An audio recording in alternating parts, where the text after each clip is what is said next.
Assembly gate వద్ద BRS నేతలు ఆందోళన చేస్తున్న పరిస్థితి అక్కడ ఉంది. ముందుగా వాళ్ళు గన్ పార్క్ వద్ద అమరుల స్తూపం వద్ద బీఆర్ఎస్ నేతలు నివాళులర్పించారు. అనంతరం అక్కడ ఆందోళన చేస్తున్న పరిస్థితి నెలకొంది. బీఆర్ఎస్ ఎమ్మెల్యేల అరెస్ట్ అక్రమం అంటూ కూడా డౌన్ అంటూ కూడా వాళ్ళు నిరసన వ్యక్తం చేస్తున్నారు. టీ షర్ట్లు ధరించడంతోనే తమని లోపలికి అనుమతించము అంటూ కూడా ఇటు పోలీసుల కోసం తాము లోపలికి వెళ్తామంటూ కూడా ఇటు బీఆర్ఎస్ నేతలు అక్కడ వాగ్వాదానికి దిగుతున్న పరిస్థితి నెలకొంది. ఇటు హరీష్ రావు కూడా సెక్యూరిటీ సిబ్బందితో వాగ్వాదానికి దిగుతున్నారు. ప్రస్తుతం అసెంబ్లీ గేటు వద్ద అయితే బీఆర్ఎస్ నేతల ఆందోళన అయితే కొనసాగుతూనే ఉంది. ఇటు బీఆర్ఎస్ ఎమ్మెల్యేలో అరెస్టులు కూడా కొనసాగుతున్నాయి. పోలీసులకి అలాగే బీఆర్ఎస్ నేతలకి మధ్య అక్కడ వాగ్వాదం జరుగుతున్న పరిస్థితి నెలకొంది. టీ షర్ట్లు ధరించడంతోనే తమని లోపలికి అనుమతించడం లేదు అంటూ కూడా ఇటు బీఆర్ఎస్ నేతలు వాపోతున్నారు. ఇటు సెక్యూరిటీ సిబ్బందితో అయితే ప్రస్తుతం అక్కడ హరీష్ రావు వాగ్వాదానికి దిగుతున్న పరిస్థితి ఉంది. మరోవైపు ఇటు అసెంబ్లీ మరికొద్దిసేపట్లో అసెంబ్లీ సమావేశాలు ప్రారంభం కానున్నాయి. ఈ సమావేశాలకి వెళ్ళి తాము పోరాటం చేస్తాము, మేము న్యాయానికి సంబంధించి ప్రతి ఒక్కటి కూడా గలమెత్తుతాము అంటూ కూడా ఇటు కేటీఆర్ చెప్పుకొచ్చారు. ఇక ప్రజా సమస్యలపై తాము అసెంబ్లీలో పోరాడతామంటూ కూడా కేసీఆర్ చెప్పారు. ఇక దీనికి సంబంధించి కూడా ఇటు ప్రస్తుతం అసెంబ్లీలోకి వెళ్లేందుకు కూడా వాళ్ళు ప్రయత్నం చేస్తున్నారు. కానీ అక్కడ పోలీసులకి వారికి మధ్య కొంచెం వాగ్వాదం చోటు చేసుకున్నట్లు తెలుస్తోంది. అటు సెక్యూరిటీ సిబ్బందితో అసెంబ్లీ గేట్ వద్ద ఇటు హరీష్ రావు అయితే ఆందోళన చేస్తున్న పరిస్థితి ఉంది. తెలంగాణ విద్యార్థి అమరవీరులకు శ్రీకాంతాచారి, వేణుగోపాల్ రెడ్డి, సువర్ణ, కానిస్టేబుల్ కిష్టయ్య, ఇషాన్ రెడ్డి, సుమన్, జోహార్ యాదరెడ్డి, జోహార్ యాదయ్య. ఇక బీఆర్ఎస్ నేతల ఆందోళనకి సంబంధించి ప్రజెంట్ అక్కడ సిచ్యువేషన్ ఏ విధంగా ఉంది అనే దానిపై మా ప్రతినిధి వెంకట్ లైవ్ ధర అందిస్తారు. వెంకట్ చెప్పండి, ప్రస్తుతం అక్కడ బీఆర్ఎస్ నేతలు చూస్తూ ఉంటే అక్కడ ఆందోళన చేస్తున్న పరిస్థితి ఉంది. అసలు వాళ్ళు ఏం డిమాండ్ చేస్తున్నారు, ప్రస్తుతం అక్కడ సిచ్యువేషన్ ఎలా ఉంది వెంకట్? ప్రస్తుతం అసెంబ్లీ ప్రధాన గేట్ దగ్గర బీఆర్ఎస్ నిరసన తెలుపుతున్నటువంటి నేపథ్యం ఉంది. ప్రధానంగా రేవంత్ రెడ్డి అదాని బాయ్ అంటూ టీ షర్ట్స్ వేసుకురావడం లోనికి అనుమతించకుండా పోలీసులు అడ్డుకుంటున్నటువంటి నేపథ్యం. పోలీసులు కూడా భారీగా మోహరించారు. ఒకసారి చూసుకోవచ్చు. ఇది అసెంబ్లీ ముందుగా గన్ పార్క్ నుంచి నేరుగా అసెంబ్లీకి వచ్చారు. అసెంబ్లీ లోనికి వెళ్ళింది టీ షర్ట్స్ అదాని రేవంత్ రెడ్డి బాయ్ అంటూ టీ షర్ట్స్ వేసుకుని లోనికి వెళ్తుండడంతో పోలీసులు నిరాకరించారు. ఖచ్చితంగా టీ షర్ట్స్ వదిలేస్తేనే లోనికి అనుమతిస్తామంటూ కూడా పోలీసులు చెప్తున్నటువంటి పరిస్థితులు ఉన్నాయి. కాసేపు కొంచెం ఉద్రిక్త పరిస్థితులు ఇక్కడ నెలకొని ఉన్నాయని చెప్పుకోవచ్చు. ఇటు బీఆర్ఎస్ ఎమ్మెల్యేలు ఇటు పోలీసుల మధ్య కాసేపు తోపులాట జరిగినటువంటి నేపథ్యం. లోనికి అనుమతించేది లేదంటూ పోలీసులు చెప్తున్నారు, టీ షర్ట్స్ వదిలేది లేదంటూ ఇటు బీఆర్ఎస్ ఎమ్మెల్యేలు చెప్తున్నటువంటి నేపథ్యం. మొత్తం కూడా కాసేపు గందరగోళ పరిస్థితులు నెలకొన్నటువంటి నేపథ్యం ఉంది. ప్రధానంగా గతం నుంచి కూడా రేవంత్ రెడ్డి ముఖ్యమంత్రి అయ్యాక అదానితో ఇప్పటి వరకు ఎలాంటి ఒప్పందాలు కానీ జరగలేదు. ఇప్పటి వరకు ఎలాంటి ఎంఓయూలు కూడా జరగలేదు. ఎలాంటి కంపెనీలకు సంబంధించి ఎలాంటి ఒప్పందాలు కూడా జరగలేనటువంటి పరిస్థితి ఉంది. స్కిల్ యూనివర్సిటీకి ఇచ్చినటువంటి ఏవైతే 100 కోట్లు కూడా తిరిగి ఇవ్వడం జరిగింది. కానీ ప్రధానంగా బీఆర్ఎస్ పార్టీ కావాలనే కొన్ని అలిజడి సృష్టించేందుకు ప్రయత్నం చేస్తుందనే ఆరోపణలు కూడా వస్తున్నటువంటి నేపథ్యంలో ఇది ఇవాళ రేవంత్ రెడ్డి అదాని బాయ్ అంటూ కావాలనే టీషర్ట్స్ వేసుకొచ్చి అసెంబ్లీలో ఒక గందరగోళ పరిస్థితులు సృష్టించాలని సమావేశాలు సక్రమంగా నిర్వర్తించకుండా అడ్డుకునేందుకే ఇటువంటి ప్రయత్నాలు చేస్తున్నారనేది కూడా ఒక విమర్శలు వస్తున్నటువంటి నేపథ్యం ఉంది.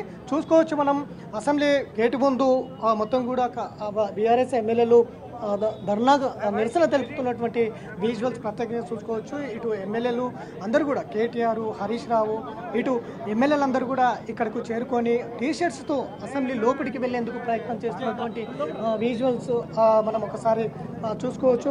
ఇక్కడికి అక్కడ అసెంబ్లీ గేటు బయటనే పోలీసులు భారీగా మోహరించారు. ఇక్కడే ఎందుకంటే ఇప్పటికే ఇట్లాంటి సిచ్యువేషన్ వస్తాయని చెప్పి పోలీసులు ఇప్పటికే 3 అంచెల భద్రత ఏర్పాటు చేసినటువంటి నేపథ్యం ఉంది. అయినప్పటికీ పోలీసులు భారీ బందోబస్తు ఏర్పాటు చేసినప్పటికీ ఎమ్మెల్యేలు ఒక్కసారిగా టీ షర్ట్స్ ధరించుకొని లోనికి వచ్చేందుకు ప్రయత్నం చేస్తున్నప్పుడు పోలీసులు అడ్డుకుంటున్నటువంటి నేపథ్యం అయితే కనిపిస్తుంది. హరీష్ రావు గారు మాట్లాడుతున్నారు. కాంగ్రెస్ పార్టీ యొక్క ద్వంద్వ వైఖరి బయటపడ్డది. ఢిల్లీ కాంగ్రెస్ ఒక మాట, గల్లీ కాంగ్రెస్ ఒక మాట. ఢిల్లీలో అదానీ బీజేపీల అక్రమ సంబంధాల మీద రాహుల్ గాంధీ ప్రియాంక గాంధీలు టీ షర్ట్లు వేసుకొని మాస్కులు వేసుకొని వాళ్ళేమో పార్లమెంట్ లో పోయారు. అదే అదానీ రేవంత్ రెడ్డి అక్రమ సంబంధాల మీద వీళ్ళ యొక్క అవినీతి చీకటి ఒప్పందాల మీద ఎక్స్పోజ్ చేయడానికి మేము టీ షర్ట్ వేసుకొని వస్తే ఎందుకు మమ్మల్ని ఆపుతున్నారు అంటున్నా. అంటే గల్లీ కాంగ్రెస్ ఒక మాట, ఢిల్లీ కాంగ్రెస్ ఒక మాట. నేను రాహుల్ గాంధీ గారిని అడుగుతా ఉన్నా, రాహుల్ గాంధీ గారు మీరు అదానీ చోర్ హే అంటుండ్రు. అది నిజమైతే మీ ముఖ్యమంత్రి అదానీతోనే అలాయ్ బలాయ్ ఎట్లా చేస్తుండు? మీ ముఖ్యమంత్రి 12,000 కోట్ల రూపాయల అగ్రిమెంట్లు ఏ రకంగా చేస్తున్నాడు? మీ ముఖ్యమంత్రి అదానీ కోసం లగచెర్లలో గిరిజన రైతుల భూములు అక్రమంగా గుంజుకొని ఇవాళ అదానికి అప్పచెప్పే ప్రయత్నం చేస్తున్నాడు. నల్లగొండలో కాలుష్య పరిశ్రమను తెచ్చి నల్లగొండ ప్రజల మీద కాలుష్యాన్ని నెత్తి మీద రుద్దే ప్రయత్నం మీ ముఖ్యమంత్రి అదానీ కోసం చేస్తున్నాడు. మరి రాహుల్ గాంధీ గారిని మేము అడుగుతా ఉన్నాం, నీ మాట కరెక్టా, నీ రేవంత్ రెడ్డి మాట కరెక్టా? గల్లీ కాంగ్రెస్ తో మాట, ఢిల్లీ కాంగ్రెస్ తో ఒక మాట ఉంటుందా? ఈ డబుల్ స్టాండర్డ్స్ విధానం ఏంది? ఒకవేళ రాహుల్ గాంధీ గారు మీరు మాట మీద ఉండే వాళ్ళైతే రాజ్యాంగం చేతులు పట్టుకొని తిరగడం కాదు, మీ ముఖ్యమంత్రికి మొట్టికాయలేయండి, మీ ముఖ్యమంత్రి గారు చేసుకున్న ఒప్పందాలన్నీ కూడా రద్దు చేయండి. 100 కోట్ల రూపాయల చెక్ వాపస్ ఇచ్చుడు కాదు, చేసుకున్న అగ్రిమెంట్లన్నీ వాపస్ చేయాలి, చీకటి ఒప్పందాలన్నీ బయట పెట్టాలని మేము కాంగ్రెస్ పార్టీని డిమాండ్ చేస్తున్నాం. ఎందుకు పోనీయరండి నాకు అర్థంగా. స్పీకర్ గారు ఏమన్నా కేవలం కాంగ్రెస్ పార్టీకి స్పీకరా? శాసనసభలో ఉన్న 119 మంది ఎమ్మెల్యేలకు స్పీకరు. ప్రధాన ప్రతిపక్షం లేకుండా అసెంబ్లీ నడుపుతారా? ఇది ఎంత సిగ్గుచేయటం మేము అడుగుతా ఉన్నాం.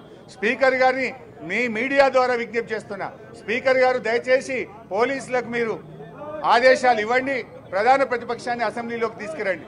ఇది ఇవాళ కొత్త కాదండి. నేను 20 ఏళ్ల నుంచి ఎమ్మెల్యేగా ఉన్నాను. 20 ఏళ్లలో అనేక మంది మన ఇందిరా పార్క్ నుంచి, అంబేద్కర్ దగ్గర నుంచి మనము కందిళ్లు పట్టుకొని అసెంబ్లీలోకి వచ్చాం, అదేవిధంగా గడ్డి పట్టుకొని అసెంబ్లీలోకి వచ్చాం. అంటే ప్రభుత్వం మీద ఒత్తిడి పెంచడానికి ప్రతిపక్షాలు వివిధ రూపాల్లో ప్రయత్నం చేస్తాయి. మీరు ఎందుకంత భయపడుతున్నారు? అంటే మీరు భయపడుతున్నారు, మీరు తప్పు చేసింది కనుక భయపడుతున్నారు, అదానితో మీకు చీకటి ఒప్పందాలు ఉన్నాయి కనుక భయపడుతున్నారు. మరి స్పీకర్ గారు చొరవ చూపాలి. It is the responsibility of the speaker so to give the direction and to take us into the assembly. CM Telangana తల్లి విషయంలో రేవంత్ రెడ్డి ఇలా కాంగ్రెస్ తల్లిని పెట్టిండు. అది తెలంగాణ తల్లి కాదు, కాంగ్రెస్ తల్లి. ఇవాళ మీరు బతుకమ్మని ఎట్లా తీసేస్తారండి? జొన్న కంకి పెట్టినంత మాత్రాన తెలంగాణ తల్లి అవుతుందా? జొన్న కర్ణాటకలో పంటది, జొన్న మహారాష్ట్రలో పంటది. తెలంగాణలో జరుపుకునే ఒకే ఒక్క పండుగ బతుకమ్మ పండుగ. తెలంగాణకు మరి ఒక ఐడెంటిటీ బతుకమ్మ. ఎందుకు బతుకమ్మని తీసినామని అడుగుతా ఉన్నాం. బతుకమ్మని తీయడం అంటే తెలంగాణ అక్క చెల్లెలను అవమానపరచడం. బతుకమ్మను, గౌరమ్మను, ఆ బతుకమ్మలో ఉండే గౌరమ్మను తీసావే, ఇది యావత్ తెలంగాణ మహిళల్ని కించపరచడం. రేవంత్ రెడ్డి గారు ఇవాళ నువ్వు కాంగ్రెస్ తల్లిని పెట్టినవు, నీ చెయ్యి గుర్తును ప్రచారం చేసుకునే ప్రయత్నం చేసినావు. నీకెవరైనా ఉద్యమాలు చేసిండ్రా? తెలంగాణ తల్లిని మార్చమని మీ మీద ఎవరైనా పోరాటం చేసిండ్రా? ఉద్యమాలు చేసిండ్రా? ఆ తల్లిని మార్చమని ఎవరైనా అడిగినరా? నువ్వు కేవలం కేసీఆర్ గారి మీద కుట్రతో చేస్తున్నావు. ఈ తెలంగాణ తల్లిని గతంలో చాలా చోట్ల పెట్టాం. అమరవీరుల స్తూపంలో బంగారు రంగంలో మెరిసేటువంటి కాంస్య విగ్రహాన్ని అమరుల స్మారక చిహ్నమైనటువంటి సెక్రటరియట్ ఎదురుగా ఉండే దాంట్లో కేసీఆర్ గారే తెలంగాణ తల్లిని పెట్టారు. సంగారెడ్డి జిల్లా కలెక్టరేట్ లో నేను తెలంగాణ తల్లిని పెట్టించి అధికారికంగా ప్రోగ్రాం చేశాం. తెలుగు ప్రపంచ మహాసభలు జరిగేటప్పుడు ఉపరాష్ట్రపతి వెంకయ్య నాయుడు గారి చేత తెలంగాణ తల్లికి పూలమాల వేశాం. తెలుగు మహాసభల ముగింపు సభలో అప్పటి రాష్ట్రపతి గారు రామ్నాథ్ కోవింద్ గారి చేత తెలంగాణ తల్లికి పూలమాల వేయించాం. ఇప్పుడు ఆ తల్లిని మార్చడం అంటే తెలంగాణ ప్రజల్ని అవమానపరచడం. నేను సూటిగా అడుగుతున్నా రేవంత్ రెడ్డిని, బతుకమ్మను ఎందుకు తీసేసావు అని అడుగుతా ఉన్నా. ఇవాళ తెలంగాణలో ఏ తల్లి అయినా, ఏ దేవుడైనా నెత్తి మీద కిరీటం ఉంటది. కన్నడ తల్లికి కిరీటం ఉన్నది, తమిళనాడులో సింబల్ ఉన్న తమిళ తల్లికి కిరీటం ఉన్నది, మన తెలుగు రాష్ట్రాల్లో పెద్దమ్మ తల్లికి కిరీటం ఉంటది, మన కొండ పోచమ్మ తల్లికి కిరీటం ఉంటది. అందరికీ కూడా అన్ని దేవతలకు కిరీటాలు ఉంటాయి. ఇవాళంటే నువ్వు తెలంగాణ తల్లిని మార్చాలంటే కేవలం కేసీఆర్ గారి మీద కోపంతో నువ్వు ఇట్లాంటి ప్రయత్నం చేస్తున్నావు. ఇది మంచి పద్ధతి కాదు. తెలంగాణ గౌరవాన్ని పెరిగే విధంగా చేయి. బతుకమ్మని తప్పకుండా పెట్టాలి. బతుకమ్మని ఎందుకు తీసేస్తావండి? బతుకమ్మ అనేది ఇవాళ ప్రపంచ వ్యాప్తంగా మనకు ఐడెంటిటీ. ఆ తెలంగాణ తల్లి చేతిలో బతుకమ్మ ఉంటే ఎవరు చూసినా ప్రపంచంలో ఇది తెలంగాణ తల్లి అనే ఒక ఐడెంటిటీ ఉండే. ఇవాళ దాన్ని పొడగొట్టేటువంటి ప్రయత్నం చేస్తున్నాం. రాష్ట్రంలో ఇప్పటి వరకు ఎలాంటి ఆదానితో ఒప్పందాలు లేవు. సో ఇది పరిస్థితి. మనం అడిగే ప్రశ్న కూడా సమాధానం ఇవ్వలేనటువంటి పరిస్థితులు ఉన్నారు. ఇది కావాలనే అంటే గతంలో కూడా ఆదానితో ఇప్పటివరకు ఎలాంటి ఒప్పందాలు జరగలేదు, కానీ ఇదంతా కూడా ఒక కావాలనే ప్రచారంలో భాగంగానే బీఆర్ఎస్ ఇట్లాంటి నిరసనలు ఎత్తుకుంటోంది అని చెప్పేసి కూడా విమర్శలు వస్తున్నాయి. కాంగ్రెస్ పార్టీ నుంచి పెద్ద ఎత్తున విమర్శలు వస్తున్న నేపథ్యం ఉంది. ఒకసారి చూసుకోవచ్చు, మొత్తం కూడా బీఆర్ఎస్ పార్టీ ఎమ్మెల్యేలందరినీ కూడా ఇక్కడ అడ్డుకుంటున్నటువంటి పరిస్థితి ఉంది. మరొక వైపు చూసుకోవచ్చు, బీజేపీ ఆ ట్రాక్టర్ మీద నిరసన తెలుపుతూ ట్రాక్టర్ మీద వచ్చినటువంటి విజువల్స్ కూడా మనం ఒకసారి ప్రత్యక్షంగా చూసుకోవచ్చు.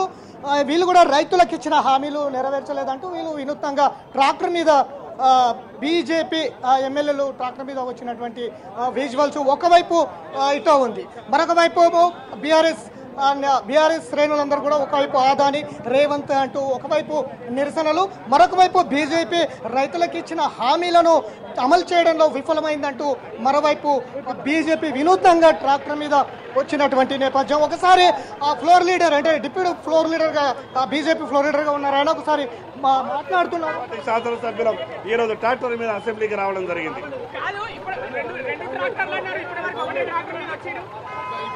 ఇంకోటి కూడా ఉన్నది, ట్రాక్టర్లు ఉన్నాయి. రైతు సమస్యల మీద చర్చ జరగాల. శాసనసభలో ఈ రోజు రైతులు ఈ తెలంగాణ రాష్ట్రంలో రైతులు ఎదుర్కొంటున్నటువంటి సమస్యల మీద చర్చ జరగాలన్న ఆలోచనతోనే ఈ రోజు భారతీయ జనతా పార్టీ శాసనసభ్యులం ట్రాక్టర్ మీద అసెంబ్లీకి రావడం జరిగింది.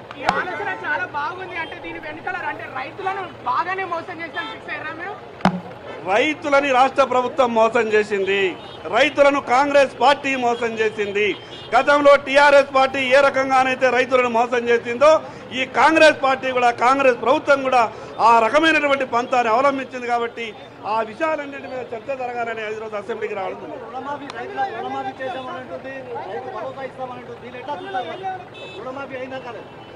రాష్ట్రంలో రైతులకు రుణమాఫీ పూర్తి స్థాయిలో జరగలేదు. 2 లక్షల రూపాయలు ఇప్పటి వరకు ఇవ్వలేదు. 2 లక్షల రూపాయలు బాకీ ఉన్నటువంటి ఏ ఒక్క రైతు కూడా రుణమాఫీ జరగలేదు. పంటల బీమా పథకం రాలేదు. రైతు భరోసా రూపాయి విడుదల కాలేదు. ఈ అన్ని విషయాల మీద అసెంబ్లీలో చర్చ జరగాలన్న ఆలోచనతోనే ఈరోజు ట్రాక్టర్ మీద శాసనసభకు రావడం జరిగింది. మొత్తం మీద ఇటు బీజేపీ వినూత్నంగా ట్రాక్టర్ల మీద నిరసన తెలుపుతూ రైతులకు ఇచ్చిన హామీలు అమలు చేయడంలో ప్రభుత్వం విఫలమైందంటూ అసెంబ్లీకి వచ్చారు. ఇక మరోవైపు బీఆర్ఎస్ ఎమ్మెల్యేలు కూడా అటువైపు రేవంత్ వర్సెస్ ఆదాని, ఢిల్లీలో కుస్తీ, రాష్ట్రంలో దోస్తీ అంటూ వినూత్నంగా వాళ్ళు కూడా చేస్తున్నటువంటి పరిస్థితి. మొత్తం మీద ఇటు అసెంబ్లీ ప్రాంగణం అంటే అసెంబ్లీ మెయిన్ రోడ్ పైన మొత్తం కూడా గందరగోళ పరిస్థితులు, ఇటు పోలీసులు, ఇటు బీజేపీ ఎమ్మెల్యేలు, అటు బీఆర్ఎస్ ఎమ్మెల్యేలు వర్సెస్ ఇట్లా మొత్తం కూడా ఒక ఉద్రిక్త పరిస్థితులు అయితే నెలకొని ఉన్నాయి. పోలీసులు ఇప్పటికే భారీ బందోబస్తు చేశారు, మార్షల్స్ కూడా బయటకు వచ్చారు. వీళ్ళందరినీ అదుపులో తీసుకునేందుకు ఖచ్చితంగా బీఆర్ఎస్ నేతలు టీ షర్ట్స్ కనుక తొలగించి లోనికి రావాలి అనేది వాళ్ళు చెప్తున్నటువంటి మాట. ఇటు లేదు ఖచ్చితంగా చేసుకునే తీర్థం అంటూ కూడా మరొక వైపు చేస్తున్నటువంటి నేపథ్యం. ఒకవైపు బీజేపీ వర్సెస్ బీఆర్ఎస్ రెండు కూడా కలిసి ఇట్లాంటి ఒక అలజడులు సృష్టించేందుకు నిరసనలు ప్లాన్ చేసుకుని వచ్చాయా అనేది కూడా తెలియాల్సి ఉంది. మనం ప్రత్యక్షంగా చూసుకోవచ్చు, ఇద్దరు ఒకవైపు బీఆర్ఎస్ నిరసన తెలుపుతుంది, మరోవైపు బీజేపీ కూడా వినూత్నంగా ట్రాక్టర్ల మీద ఎమ్మెల్యేలు రావడం. అంటే ఏం జరుగుతోంది అసలు అసెంబ్లీలో చర్చలు, అసెంబ్లీ సమావేశాలు సజావుగా సాగించేందుకు వీరందరూ కావాలనే అలజడులు సృష్టిస్తున్నారా అనేది కూడా విమర్శలు వస్తున్నటువంటి నేపథ్యం అయితే ఉంది. మొత్తం మీద అసెంబ్లీ ప్రాంగణం మొత్తం కూడా కాసేపు తోపులాట జరిగింది. పోలీసులకు, ఇటు బీఆర్ఎస్ ఎమ్మెల్యేలకు ఉద్రిక్త పరిస్థితులు నెలకొని ఉన్నాయి. పోలీసులు అదుపులో తీసుకునేందుకైతే ప్రయత్నం చేస్తున్నారు. Prasanna, thank you Venkat.